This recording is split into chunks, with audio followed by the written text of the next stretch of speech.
Hello and welcome to the Ghosts and Folklore podcast. I'm Mark Rees, and on each episode I investigate a different, weird and wonderful subject. And for this episode we are going to take a look at a fairy tale, but not one of those nice, happy, fluffy fairy tales where it all ends happily ever after. In fact, this is quite a dark fairy tale, and while I don't want to spoil any of the surprises, there are accusations of murder, and there is, well, actually, I can't say much more without spoiling it, so you'll just have to take my word for it. This is a good example of how a fairy tale can be nice and traditional on the one hand, but at the same time it has a darkness which can sucker punch you. And it's not a Disney fairy tale, let's put it that way. This is more original Brothers Grimm. All will be revealed very, very soon. Now, I've spoken quite a bit about the Welsh fairy folk on this podcast, who are most commonly known as y Tylwyth Teg in Wales. Now, why are they called the Tylwyth Teg? Well, it translates roughly as the fair folk or the fair family, but if you want the long answer, I've recorded an episode all about it. That was episode number 25, I believe. So if you do enjoy this and you'd like to know more about the Welsh fairy folk, about the Tylwyth Teg, then please go back and check out episode 25 afterwards. But for now, we are going to look at this dark fairy tale, and this concerns quite a popular motif in Welsh fairy tales, but not just Welsh fairy tales, in all fairy tales. Most cultures have fairy tales which include magical fairy music. Yes, it's the music, it's the sound which is made from these fairy instruments, presumably, which usually means bad news for the people who hear it. When they hear this music, it usually goes downhill quite quickly for them afterwards. As lovely as the sound is, it's a beautiful, beautiful melody, but you know, no good can come of it. But again, maybe I am spoiling this story a little bit already again. So let's begin at the beginning. And this is a tale called Rhys and Llewellyn. Rhys and Llewellyn, two good, honest Welsh names there. And the version that I am referring to was recorded by pretty much the go-to person when it comes to Welsh fairy tales, who collected them in the early Edwardian times. And I believe I've referenced him before. If not, I will certainly reference him again in the future. And that was W. Jenkin Thomas. So this is W. Jenkin Thomas's version that I'm referring to, and any quotes are coming from Mr. Thomas's accounts. And that's exactly what I'll do to set the scene, is to quote the first paragraph in this story of Rhys and Llewellyn, who are two farm servants, two friends, and it begins one fine evening when the pair of them, at twilight, you can picture the scene, twilight in wild Wales amongst those rolling hills, and they are returning home to Llewellyn a Ffynnon from the mountain where they had been cutting peat. So after a hard day's cutting peat, they were walking through a wood when Rhys suddenly said, "Stop! Listen to that enchanting music. That's a tune I've danced to 100 times, and I can't resist it now. I must find the musicians and have my dance. If you don't want to stop," he said to Llewellyn, "you can go and have your supper, and I'll be with you presently." Now, I did warn you that this was always a bad sign. As lovely as this music might be, if you follow this music, no good can come of it. And thankfully, Llewellyn had more sense than to do that. Rhys, however, was determined to go and have a little dance. To which Llewellyn said, "Music and dancing indeed. I hear no music, and how should you? Come, no nonsense, come home with me." And there's a lovely, lovely little description from Thomas in the book then, which follows. And he says that Llewellyn might have spared his breath to cool the porridge which was awaiting him at Llwyn y Ffynnon. And I love that. It's the kind of description which doesn't really work nowadays, but all good fairy tales need porridge in them, and it has to be hot porridge. Cold porridge doesn't work, and there is the hot porridge in this fairy tale. But anyway, with Llewellyn determined to go back and eat that porridge, Rhys plunged into the trees, leaving Llewellyn behind. Now, as mentioned, Llewellyn didn't actually hear the music, so it wasn't that he wasn't sort of tempted by it, but he just thought Rhys was making something up. In fact, he suspected he was sneaking off to the pub, or the alehouse, as it's described here, which was 5 miles away. So maybe at the time, 5 miles wasn't such a trek for a quick pint if you've spent all day walking up and down mountains, and he thought not much more of it. Rhys has sneaked off for a pint 5 miles away. By the time he comes back again, you're looking at a 10 mile walk on top of all that drinking time. It would be quite a few hours before he saw Rhys again. So off he went home, he ate his supper, tucked into that porridge, and returned to rest in the stable loft without any anxiety about his companion. See, all these little omens are building up, aren't they? That music, oh, I'm sure it's fine. Rhys, no anxiety, I'm sure he's fine. Look, you might want to worry a little bit. But even so, Llewellyn woke up in the middle of the night, found himself alone, because Rhys would usually be sleeping in that stable loft as well, and he was not there. Llewellyn simply assumed he was under the influence of the ale. And as mentioned, he had one heck of a walk to do. I mean, it was 10 miles plus without the drinking, and there's another lovely, lovely old expression used here, and it is said that he could have been a wooing. A wooing, that's A-W-O-O-I-N-G, a wooing, and return before morning, as he had often done before. Now, what exactly he gets up to when he goes a wooing after his drinking, that's none of our business, is it? But the next morning, when the sun rose and the cock crowed, there was still no Rhys. Llewellyn was questioned by his master, and he told the truth as far as he was concerned. He said, look, he just ran off into the woods. I assumed he'd gone to the pub. But whatever Rhys had been doing the night before, there was a heck of a lot of work, timely work, that had to be done. The pair of them had to get going. And so the boss man sent a messenger to the alehouse 5 miles or so away to find out what was going on. But when that messenger finally returned, they discovered that nobody had seen Rhys at all that night. He had not been in the pub, he was not drinking, he was not a wooing. Now, this is where things get a little bit tricky for Llewellyn, because he told the truth to an extent. He hadn't really talked about Rhys here and music and stuff, because, what was the point? He just sneaked off to the pub. However, as they now discovered, he had not gone to the pub, and the farmer wanted to know a little bit more about what was going on, and he pretty much gave Llewellyn an interrogation. And it was while being questioned again, Llewellyn did state that as they were walking through the wood, Rhys had suddenly heard music and left him to join a dance. His master said, "Did you hear the music?" And Llewellyn replied that he had not.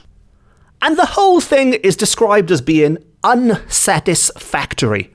How could one of them hear this music so loudly that they ran into the woods to dance to it, and the other one heard absolutely nothing? Something did not quite add up in this story. Either way, telling the truth or not, there was a missing farm servant. Nobody knew where he was, and they decided to go and search for him. And there was no trace of Rhys to be found.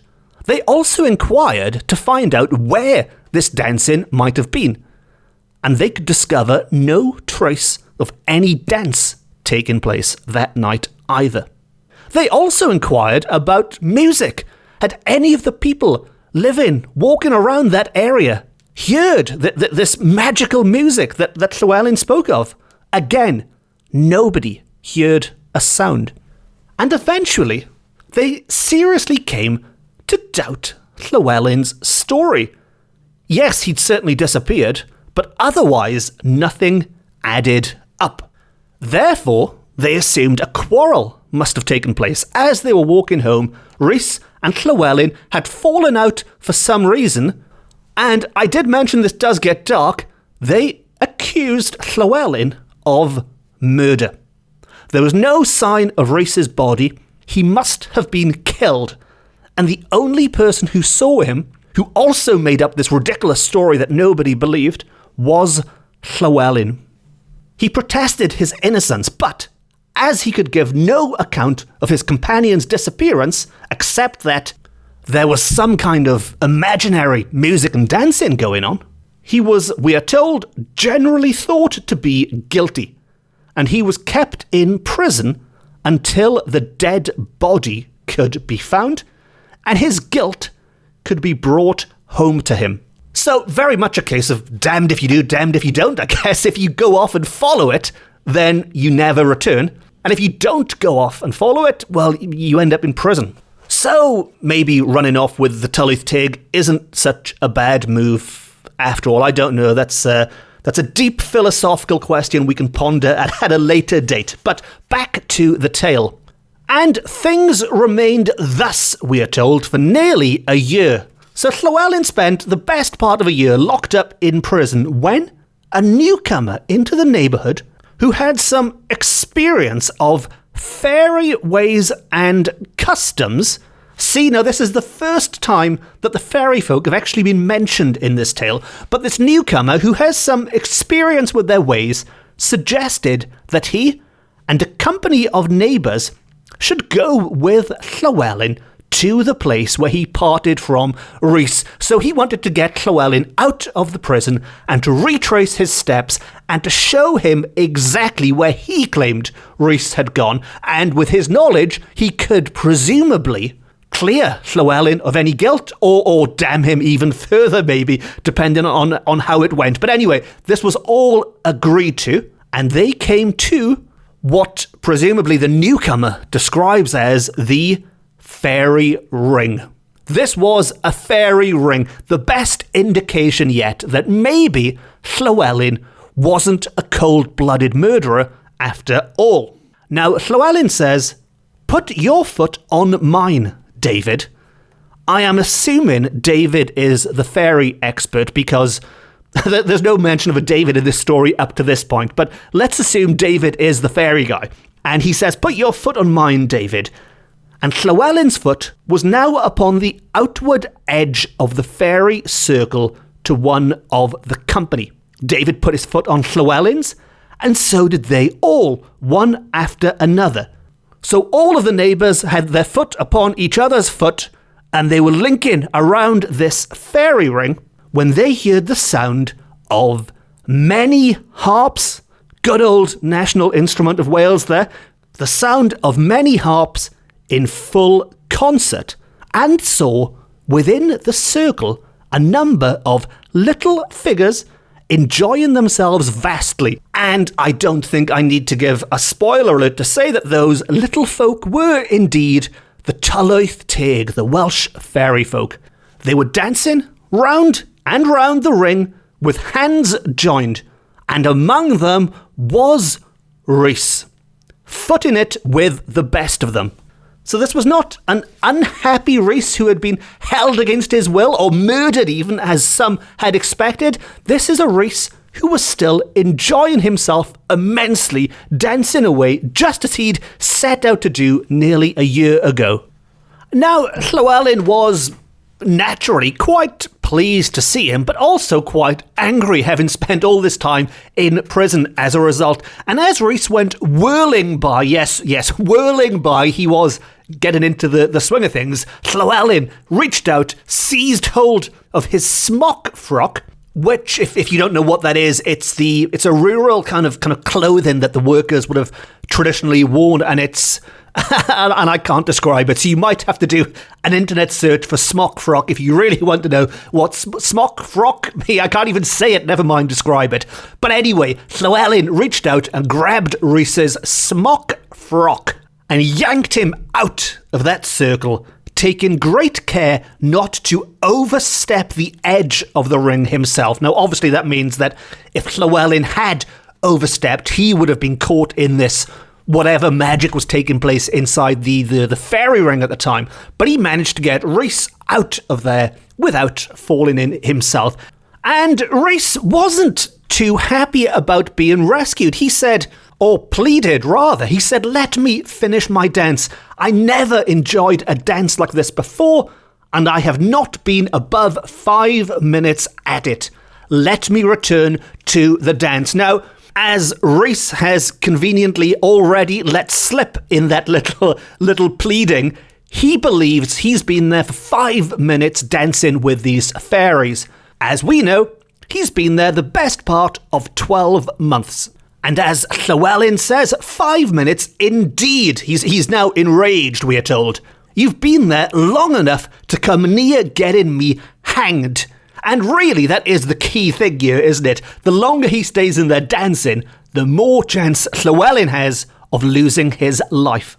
As he explains, "I've been accused of murdering you, and you must clear my character. Come, answer for yourself, and account for your conduct." At which point, he restrains Rhys by force. Even the fact that presumably his best friend is about to be killed as a result does not stop him from wanting to return to that magical fairy ring. Llewellyn grips him, holds him by force. But when they return to face their questioners, Rhys has very little to say.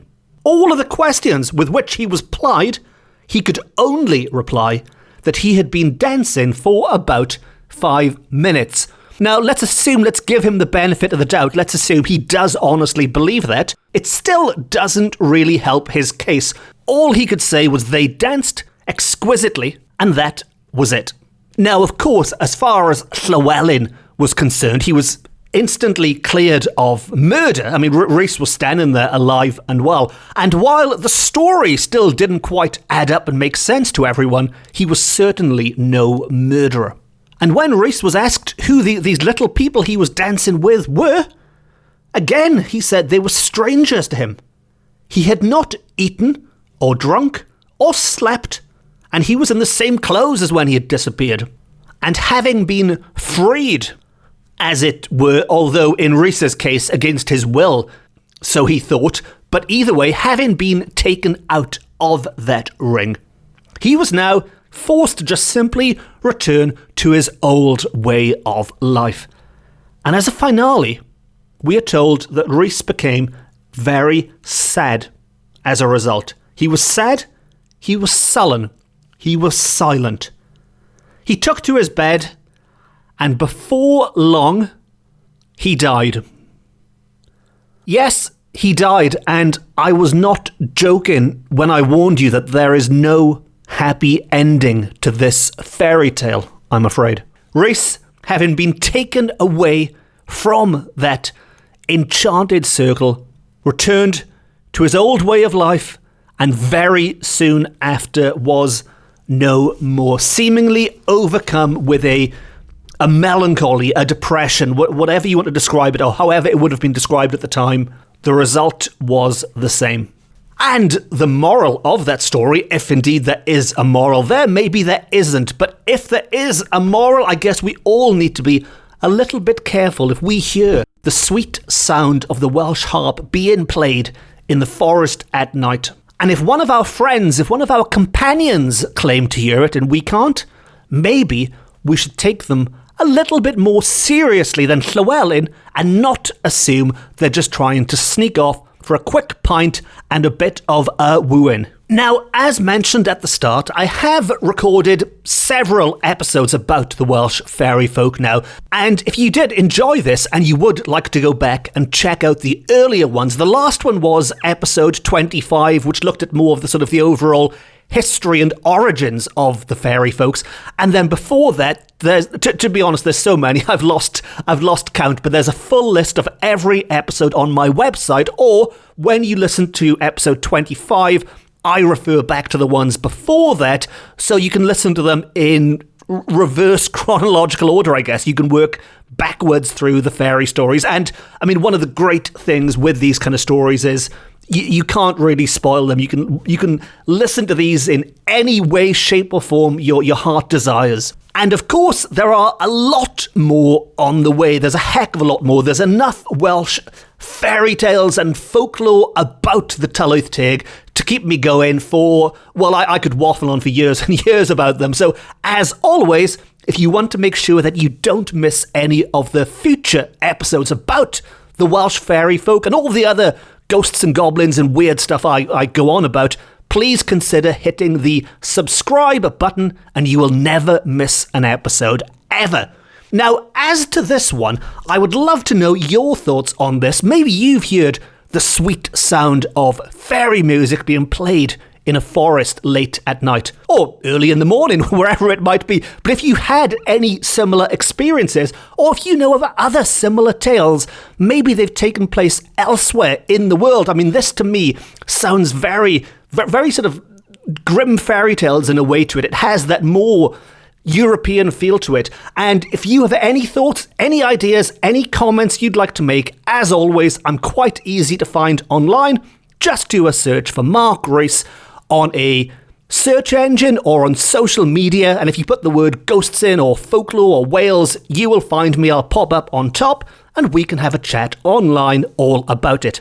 And it just leaves me to say that, as usual, I've been Mark Rees. This has been my Ghosts and Folklore podcast. It's the best, it's the beautiful, it's the only Ghosts and Folklore podcast beaming to you from Wales to the world. Thank you very much for listening. Diolch yn fawr iawn am gwrando. And remember, heed my warning, beware that music. And if you won't listen to me, maybe you'll remember what happened in William Shakespeare's A Midsummer Night's Dream, when Titania said to Bottom, "What?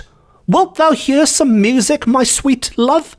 To which Bottom replied, "I have a reasonable good year in music. Let's have the tongs and bones." Now, what Bottom is saying there is, yes, please, I have a pretty good year for music. I'd like to hear it. What he doesn't say is they are also pretty long and pretty big years, because the fairies have already turned him into an ass, or a donkey, as we say in polite company nowadays. And bear that in mind. Yes, that fairy music might sound nice, but do you really want the head of a donkey as a result? Until next time, Nosta.